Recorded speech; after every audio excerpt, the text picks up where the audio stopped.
Hey, legendary leader. Are you sick and tired of being tired all the time? Midway through your shift, you are exhausted. You regret the sound of your alarm going off in the morning. And quite frankly, you're looking forward to whatever day it is that you do not have to go into work. Well, on this video, we are going to be talking about what's stealing our energy. And better yet, how is it that we could begin to reclaim our energy? As I'm getting older and spending more time in the workforce, I am truly valuing my energy. And it makes me think about a patient who I saw just about 5 days ago. He came in for his annual physical exam, and this was required by his job. Thank goodness. When I looked at him as he entered the room, I thought, okay, he looks pretty fit. But when I looked at his blood test results, I was like, what's going on here? What am I missing? So I did ask him some questions to find out who it is that I was speaking to, as well as finding out what it is that his typical day looks like, his lifestyle. So, in particular, let's zoom in on his diet. So, I asked him, what is it that he eats on a typical day? And I can't remember the sound he made, but he made like this really skeptical kind of sound. I don't know, but it humored me because I felt like it really signified that this person who I'm speaking to, he's real. Like he's living in a real world where for him, he's doing whatever makes sense for him. So he told me that he eats whatever he could get his hands on because his job is that level demanding. So I said, okay.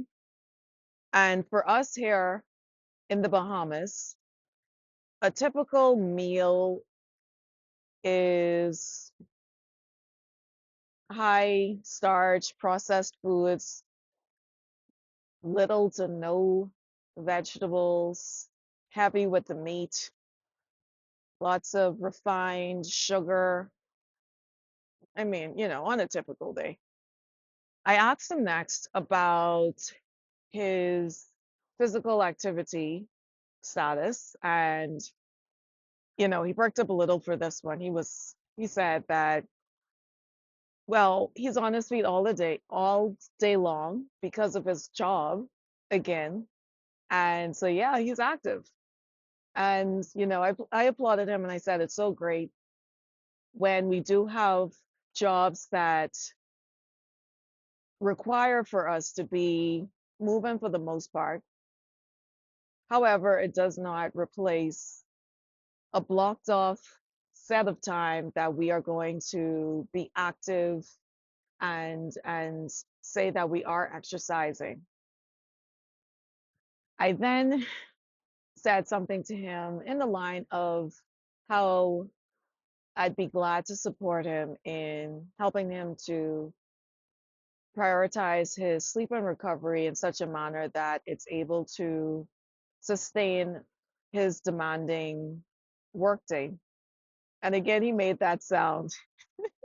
It was like almost as if like in disbelief, like, is that even possible? And of all the patients that I saw, last week, he really stuck in my mind because it made me think, especially with his responses, that many of us who are in such positions with high responsibility and duties and long work hours and, you know, we are low in energy and we are low in personal life satisfaction.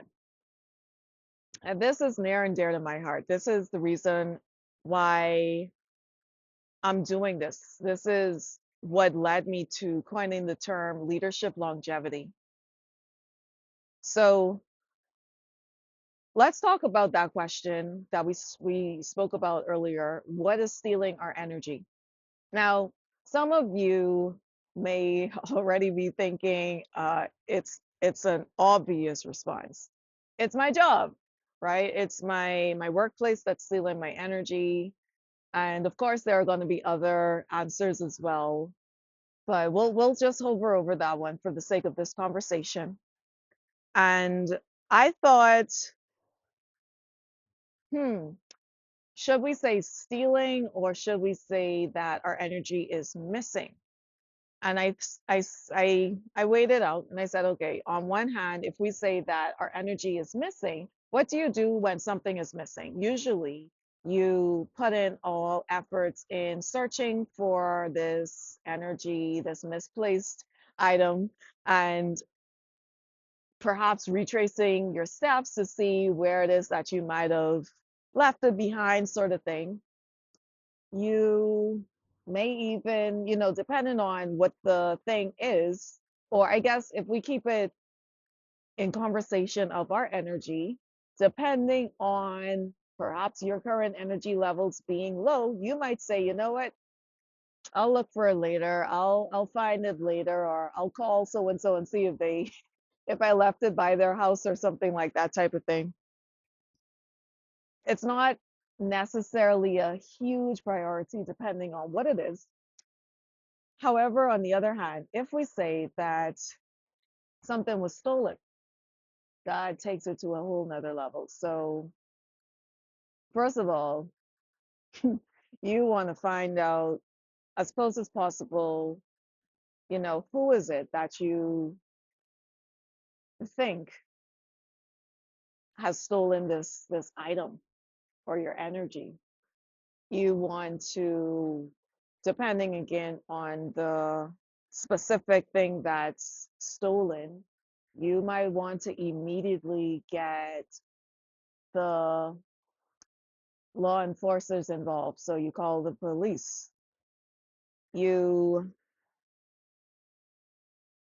you might in such a circumstance, if it's like, some search party is going on and for whatever reason you can't find it cannot be found again, you might just give up, or even from the start, you might just give up and say, well, the thief came and took what belonged to him. That's what we say here in the Bahamas. The owner, that's what we say. We don't say the thief, we say the owner came and God what was his. So, you might just even just accept that it's gone forever. Why even bother calling the police? Why even bother looking for it? Like, ah, to say you would buy some more energy, who knows, right? So I feel like perhaps that's why in general conversation we say what's stealing our energy as opposed to saying, well, our energy is missing or sort of thing. Well, I want to I want to just for a moment bring up some points as to why it is we should even be concerned about this conversation with low energy.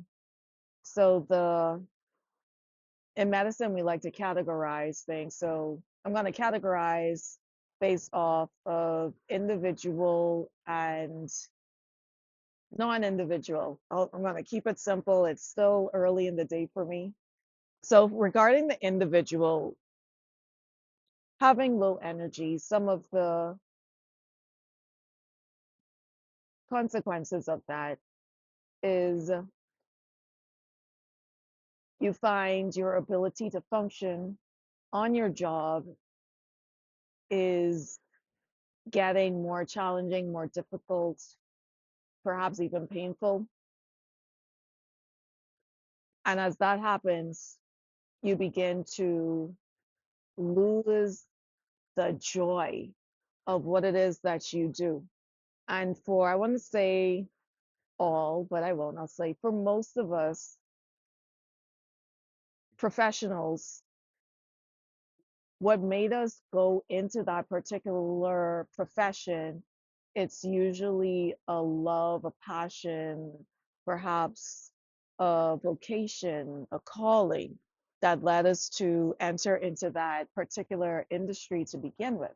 So for, the sake of that, it's even more critical how dangerous it is having this low level of energy can impact us in that manner where we start to lose joy in what we do. And very closely linked to that is that we can start to lose our sense of purpose in the work that we do. When that's gone, oh, I was like, what do they say? Throwing the baby out with the bath water? You don't want to do that. So it's like, yeah, when your sense of purpose, or I would even add your sense of belonging to your company, your workplace, when you start to feel like you don't even matter, your presence, what you do, sort of thing, that really deteriorates your overall work experience. And then to put in some personal pointers, quite frankly, having this ongoing low energy state, you begin to have lower quality of life. You start to feel less of yourself, your experience of your inner world, just being aware of yourself and your body, that itself too is compromised. So on the other, in the other category that I put, which is non personal, I should say, not necessarily individual. So let's look at now the organization, right? Can't leave them out. So you may find that the quality of work that you're doing is not up to par with what it once was or what it is that your job needs for it to be. Depending on what industry you're in, that could take on some major repercussions. So, like for instance, with me being a family physician, or I would say like anyone in the medical field, like you want to always have that mental capacity, that alertness where you can have a low sense of suspicion. Sorry, a high sense of suspicion when it comes to perhaps cases that you need to escalate. So you don't want it where your potency in your performance begins to drift and sway. Next up, you have happy dogs. Oh well. Yeah, so next up regarding the organization, you have your interactions with your clients, or for me, with our patients, right? So they could tell when you're not fully present with them, and depending again on whatever work or service it is that you're providing, they themselves might not feel like you're truly interested in helping them, in serving them. So there's the danger with that. There's also the danger where it's this low energy state is going to interfere with your interactions with your coworkers.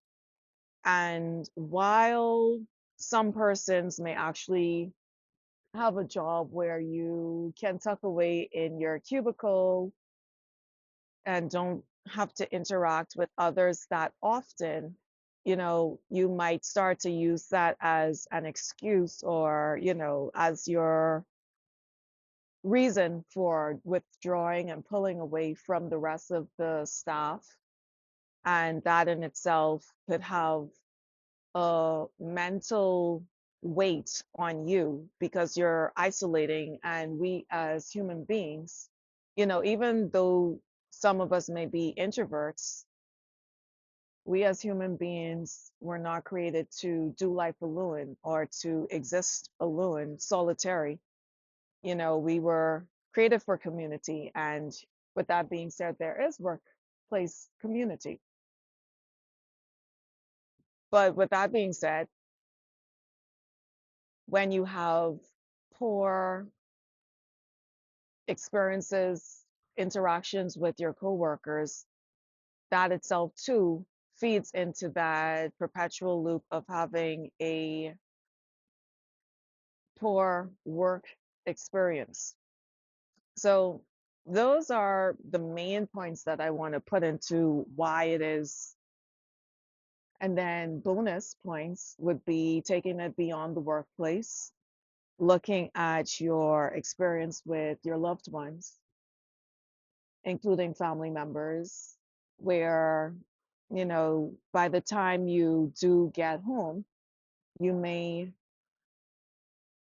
dread coming into contact with another human being because you just want to have that alone time to catch your breath, recalibrate. And while that is important, if it gets to the point where, again, your loved one is so happy to see you, this is someone who has not been through the level of demand that you have just experienced on your day, during your day, your work day. And then, like I said, this is going on and on for not even necessarily months, years, maybe decades, some of us.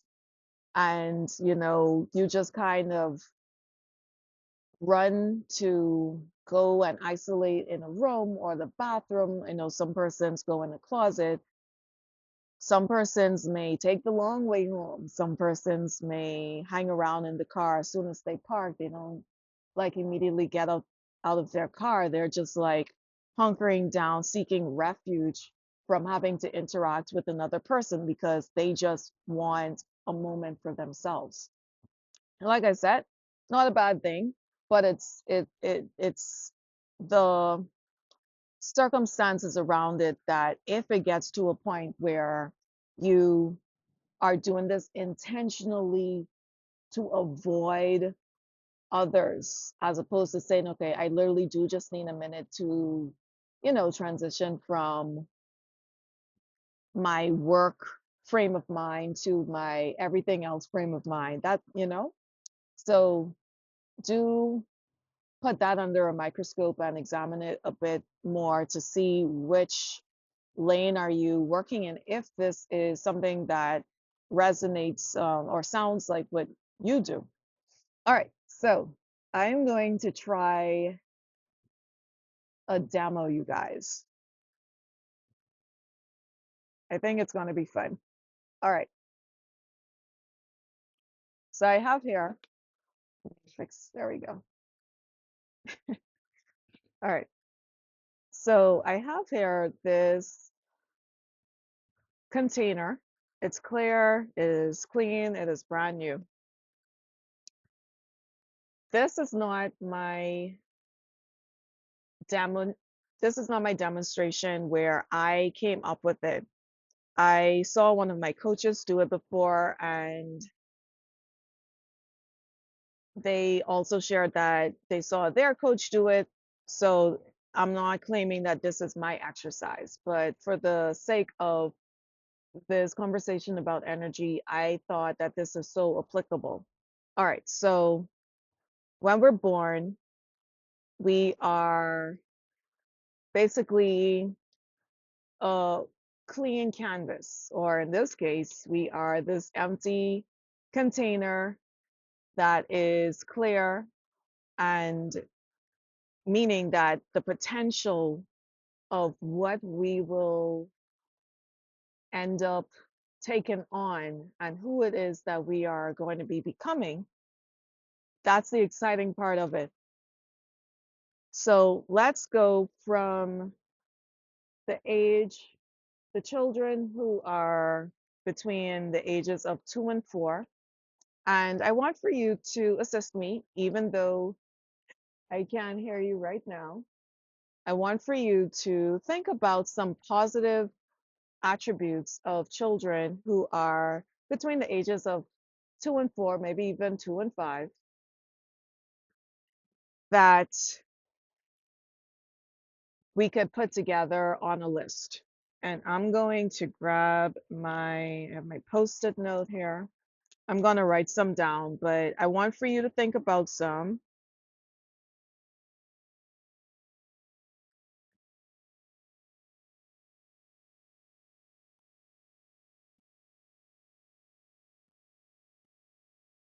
Put this back up on me for a moment. Uh,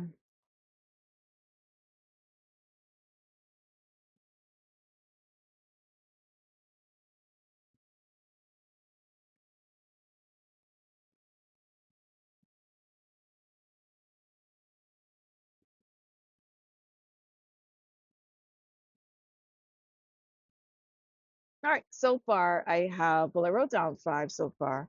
I have that they're authentic.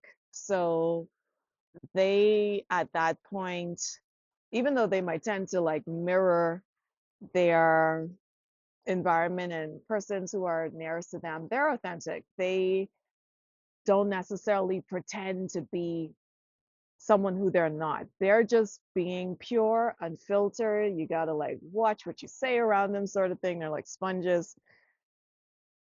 And I love that about kids because basically what you see is what you are going to get. All right. I also have here that they are attentive. So, depending on what is, of course, the thing that captures their attention, but for the most part, if there's something that they think is super cool, they're going to latch onto it, or someone who they think is super cool, they're going to latch onto it. All right. And then I have here, they're curious. So kids tend to ask the question, why? Why this? Why that? And because they are at the stage where they want to learn more, right? Remember, they're starting off with nothing much in them in terms of what they know. We, as the adults, it is us who teach them and in their self discovery as well that they pick up and learn things. And then I have here joyful. So usually, for the most part, you have happy babies, you have kids who are just happy to wake up and run around and, see what it is that the day will bring for them. They're usually happy people. And then the last one I have here is forgiving. So, for the most part, especially at that age group, you might have an incident where, this kid feels like they were wronged and or they might have been reprimanded for something.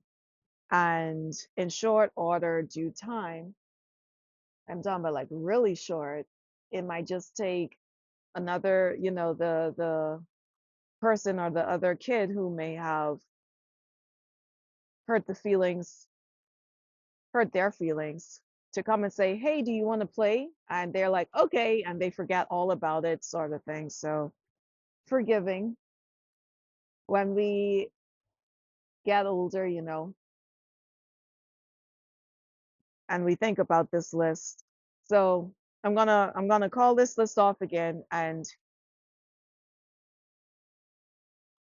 I want for you to, well, no, first let's let's say that for the sake of this demonstration, we're going to use this beautiful seawater that is behind me and say that it's going to represent the real thing. It's going to represent those positive attributes that exist in us when we are young, right? So I will be right back. This is happening. I'm going to be right back. Whew. Oh, tide went in. I have to go in like deeper to get water. Okay. Sandy Terrace.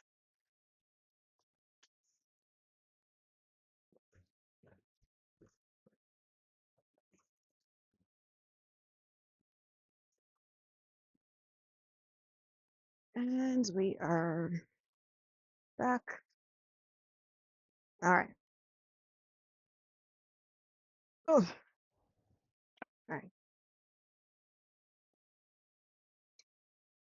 All right. So I have here, I'm gonna get rid of some water.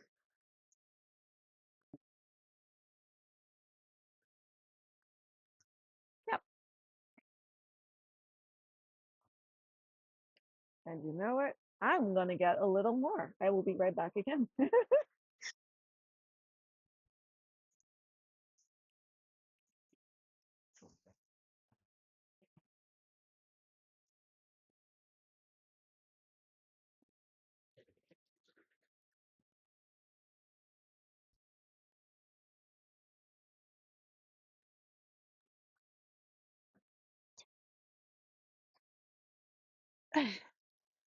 All right. So we said it's very salty.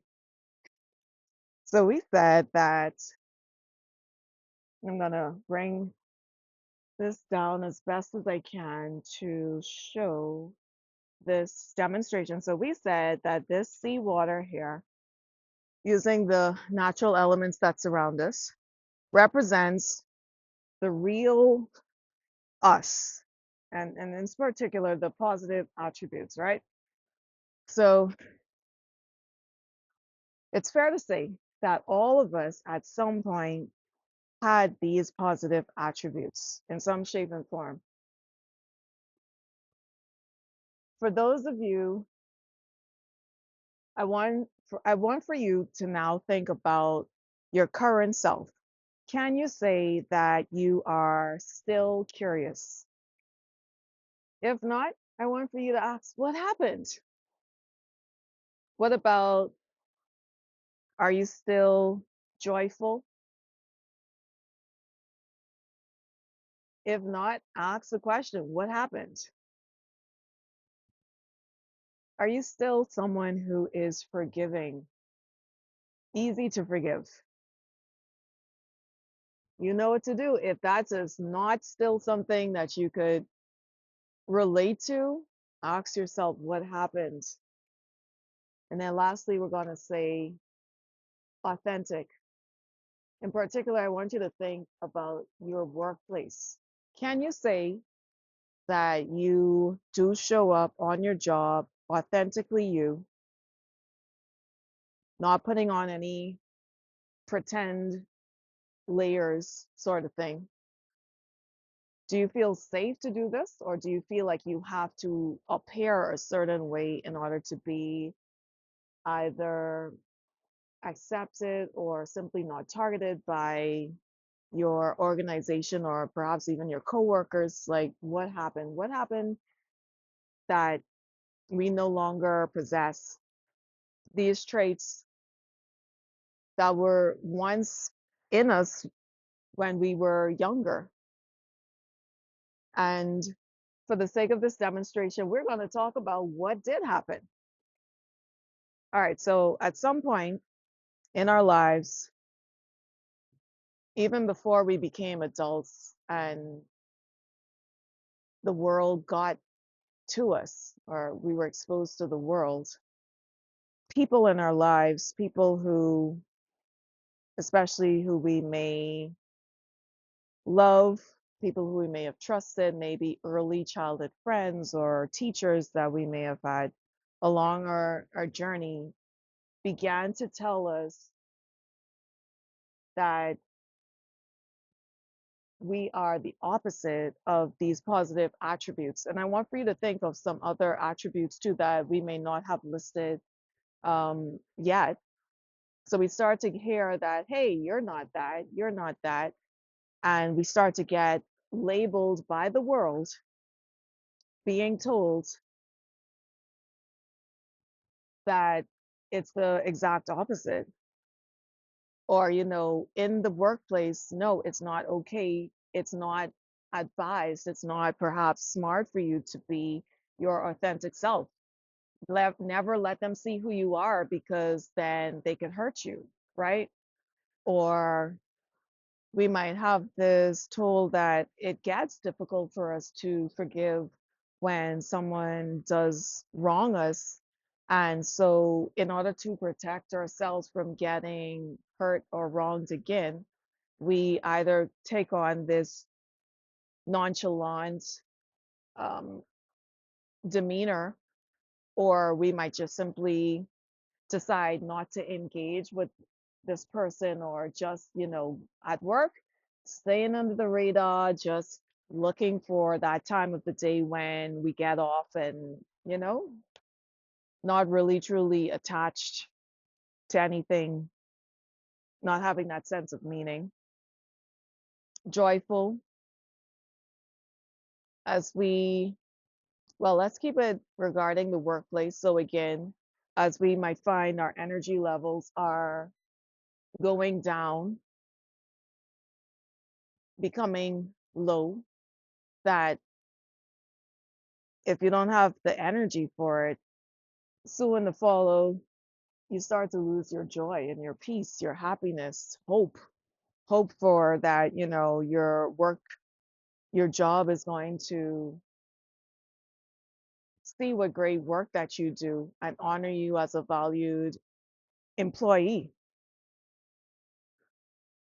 You start to lose your curiosity as well, because again, you might have this sense of the world is a dangerous place. Like, don't get too curious. All of these, I feel, have a connection to our energy levels. So, this is the real deal, the seawater, full of minerals and what have you. And also, let's just say that this represents our energy. This right here. This is our energy. All right, so I have here, and I was trying to color it blue. Let me, 1 second. Alrighty, let's see what this is going to look like. All right, so this here is going to represent, and it reminded me, as I was thinking about the coloring, I was thinking, hey, that's not blue, but I said, you know what, this reminds me of when the seaweed gets mixed up in the water and it's coming in on the shore, and it's like this dark, scary color, and it's like, I don't want to walk in that. Um, so this is going to represent all that the world, or the workplace in particular for this conversation, has been putting on us. So saying that, you know, not caring whether or not we show up as our authentic selves, they just want the work done. I don't know if you could see. Not caring whether or not you are using your strengths, not caring or not whether or not you are authentically you, not caring whether or not you don't have enough energy to make healthy choices for your diet, your lifestyle, not caring if you don't have energy to be with your family, your friends, your loved ones at the end of the day, not caring if you just feel like your life is being sucked out of you, not caring if you get sick. I see that many times too. People working themselves sick, not caring if, just not caring. They just want to ensure that the work gets done, right? I want you to think right now, what are some other components or points that I may not have called off that you feel right now currently with your workplace, the challenges that you're having, feeling like maybe my colleague shared with me that she felt like she has nothing left to give, you know? That was so disheartening for me to hear, because she, her personality is, bright, bubbly when I think about her. And then we start to take on, here's the danger. We start to take on the the voice of the organization and start to repeat that back to ourselves. So we start to say that, it doesn't matter what I eat. I just need something to eat, whatever is, convenient, even if it's bad for my health. And it doesn't matter whether I exercise or not. I just need, either to get in bed or I just want to sit on the couch and watch TV or social media or something like that. We start to take on that voice where, hey, if they don't care, I'm not going to care. And it's okay because it's not like I'm sick. This is what I hear so often. My many patients say this. They said, well, the reason why they don't go in for their checkups is because they're not someone who gets sick. And their definition of sick is they have the flu, they have a cough or so. So like, I don't get a cough. I don't, and I'm like, really? That's the criteria. And it's usually just that one thing. That's the criteria you're going to be using to say whether or not you are sick and should go in for a checkup, sort of thing. So I'm like, okay, I don't want to go all medical here, but I'm feeling like if I were someone who was non-medical, I would work on a better list to define health. All right. Oh, it is blue. Haha. Yay. Well, oh dear. It's even, I love how it's like going into the energy. So it's like it's penetrating the energy levels, right? All right. So what do we tend to do as high performers in cases where, we, oh, and I want you to notice, I don't think we could see too good, but let's see. So what happens since adding the voice, the mindset of the organization, and then us taking that on, is that our energy levels seem to be weighed down, but it didn't get less. We did not lose it. It's just weighed down. All right. So on top of that, what we tend to do as high performers is we like to make things, we like to mask. All right. So we wear some masks. What are some masks that you wear in the workplace? Well, I'll start us off here. The mask of everything is all right. I'm all right. We wear the mask of, I don't need to sleep. We wear the mask of, I don't need to focus on anything beyond getting the work done.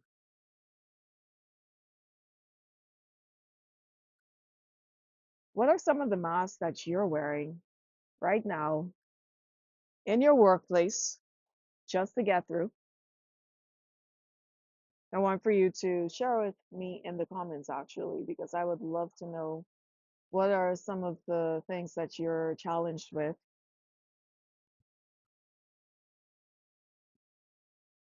We wear these masks acting like our time is not important, our life, we're going to be okay until we retire. We just wear, whenever someone asks us, how are we doing? We come up with some pretty golden thing to say to deflect from the question. Oh, I'm great. How can I help? What can I do for you? You know, you just topping this up, making this thing look so pretty. When inside, we are exhausted, we are weighed down, and we just simply don't know how it is that we're going to have anything different happen. We feel, like I said before, it's like we lack this hope that anything would change. So remember, we're taking on the voice of the organization that none of that that matters, that we don't matter, that our human needs, our human desires don't matter. All right. So if you could see here, we have three layers. Our energy level is the organization and our junk laden mindset that we have topped off with shiny, pretty masks that I feel keeps us in survival mode because we never really get to the roots of what's truly causing us to have this low energy, as well as I would even say and then connected to that, our joy, our life satisfaction, our health, all of that is weighing it down. So I did this demonstration to really show that we have layers to us. Surprise, surprise, right? And my question is, from which layer are you responding from at any given moment? Are you responding from the real thing that speaks about your authentic self? And that does include admitting that, you know, you are tired, you are exhausted, and you need support in making your lifestyle one that could be resilient to your work demands or even beyond your workday demands. You might have responsibilities beyond your workday, those of you who have families and dependents and what have you, sort of thing. And then there's also the layer of the masks where we pretend that we don't need help, we don't need support, or, you there's a solution that's in front of you, but you're so tied into what the organization has converted your mindset that that does not matter about sustaining you as a human being. So you're just using survival tactics, looking all pretty and shiny and glittery and what have you, sort of thing. All right. So I want to point out, though, at no point did you have your energy stolen. Okay, so this is going to be a reframe. It's not that your energy was stolen, it was the weight of the organization and the voices that you have in your head, that you've been repeating from the way the organization has treated you. It's just burying your energy, it's weighing you down and makes you feel heavy. So the question is, how is it that we could begin to reclaim our energy? So for the sake of this, it's not that you necessarily need to go and find more energy. That could be vices like stimulants or supplements and what have you. And not saying, don't take supplements. Definitely you want to take it if you're deficient or just want to supplement your healthy diet already, sort of thing. But for you to have better access to the energy that is already there. And the way to do that is to focus on activities and to build, like we said, a lifestyle that has more of the real thing, more of what's authentic to you. So if I could share personally what the real thing is for me, I would say, oh, and we're gonna crowd it out with more of the real thing. Oh, It gets some more. So for me, let- let's see, can we see the all of the layers? Yeah, we could see the most at the top, right? So for me, this is more time playing the piano, more time reading books that make me feel curious, more time experimenting, baking in the kitchen, more time spending, spending more time with my friends and my family. And as you could see, and as you could expect, you notice that the energy level is going up. And it's not to say that this layer here, that is the voice from the organization, it's not gone, so to say. We're not going to do this on this video today, but I assure you, let's get to the point where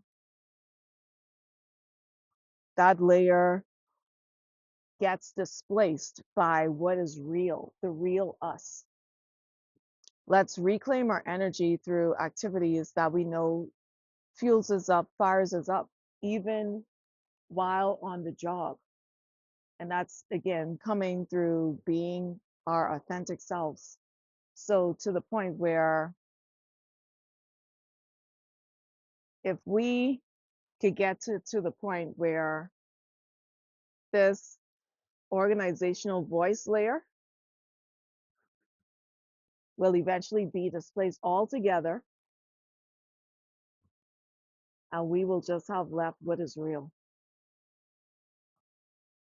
All right.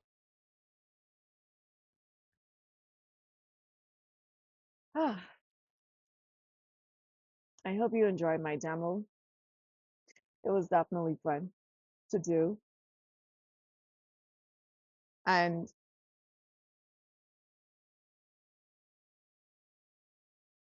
here at Happy Healthy Transform, we are committed to helping organizations support their leaders in such a way that they strengthen their adaptive capacity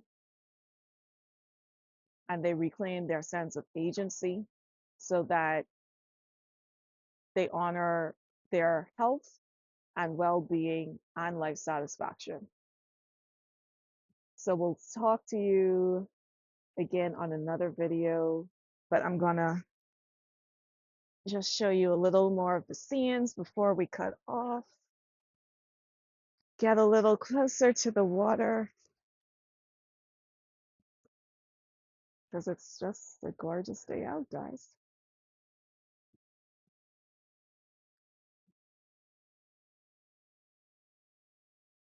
Mm.